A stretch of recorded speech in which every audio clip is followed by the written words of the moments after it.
Remove the trim panel below the steering wheel for better visibility into the area where the device is to be installed.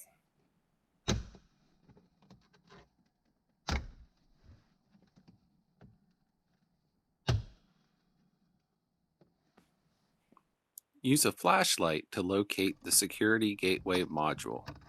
Then loosely fasten a zip tie around the adjacent wire harness as shown. Be sure to thread the zip tie above where the harness is secured to the aluminum dash frame. This will hold the zip tie into place prior to tightening.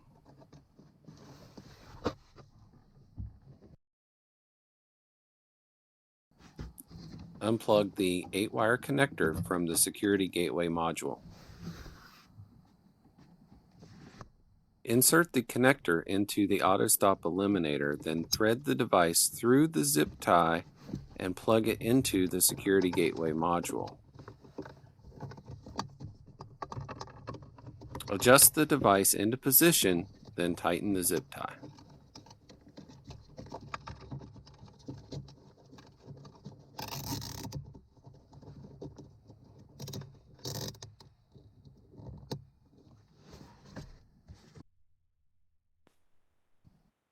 Use a small pair of snips to remove the excess from the zip tie.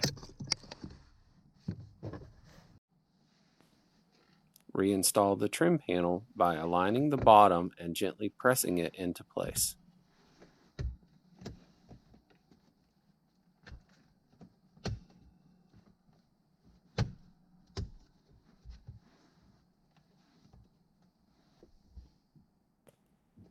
Now your last setting for auto start stop will be remembered and automatically restored.